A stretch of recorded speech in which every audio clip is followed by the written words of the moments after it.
World dominance rears its ugly head once again, and this is what Trudeau wants.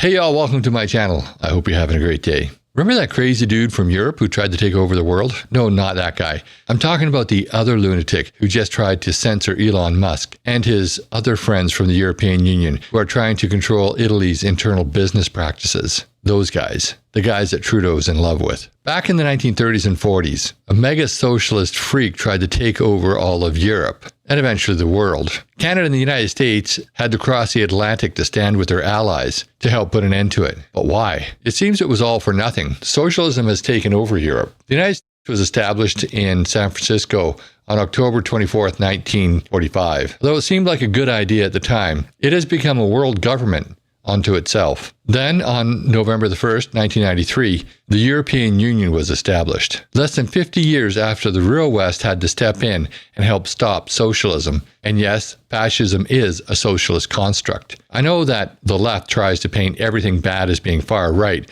by simply rewriting history. But fascism was created by a socialist who was also a follower of Karl Marx. And when you break down what it is exactly, you'll see that it is a far left extremist concept. Just like those huge global governments and pretty much most of the nations in Europe today. And just like those nut bars in Germany in the 1930s and 1940s, the stupidity and the heavy-handed authoritarianism is everywhere. Here are just two examples. This week, Elon Musk sat down with Donald Trump on X and interviewed him. But prior to the interview, the European Union sent Elon a letter. They were trying to censor him. They were threatening him. Take a look at this report on the issue. Here's something I've always wanted to say on TV.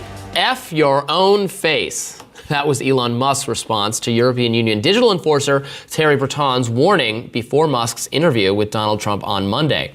Breton sent a letter to the tech tycoon, incredible letter, warning him against hate speech. He posted the letter on X, captioning it, quote, "With great audience comes greater responsibility. There's a risk of amplification of potentially harmful content in connection with events with major audiences around the world. I sent this letter to Elon Musk."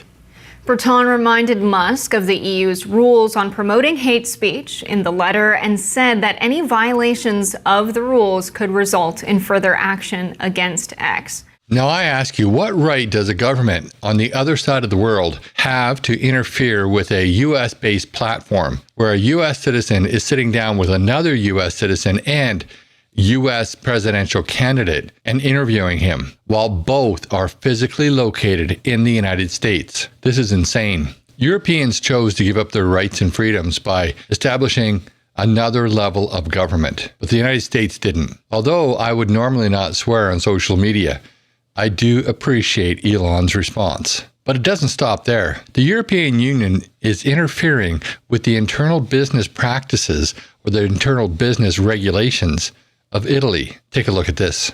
In Fiumicino, a stretch of coastline an hour's drive away from Rome, beach concessions and the lack of a national law that regulates them as required by the EU are the main talking points among local beach establishments. But as opposed to calling a strike as others have done, around 10 local business owners have teamed up in the event of public tenders that could soon stripe them off their licenses.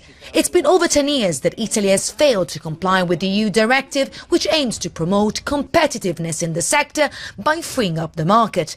And with concessions expiring at the end of the year, time is running out. Beach club operators are divided over how to navigate the issue. Meanwhile, discussions between Italy and the European Commission are still ongoing. With a few months left before the year draws to a close, beach club operators are expected to continue their fight.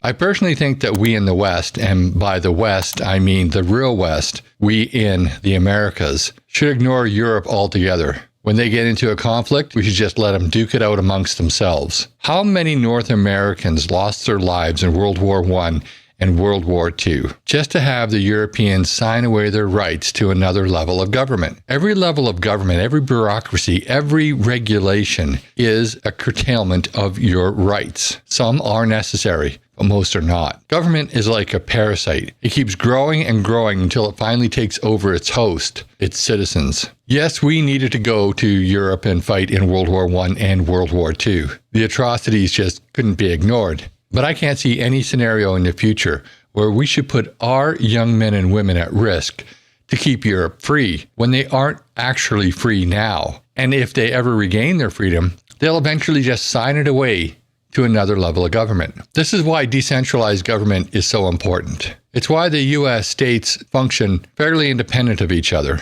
and why the constitutional powers of the federal government are basically there to protect people's rights and freedoms and to provide services which can't actually be provided by the individual states. Big government is control. It's socialism and it's far left extremism. And it's exactly what Trudeau is all about. But that's just my opinion. I'd love to know what you have to say.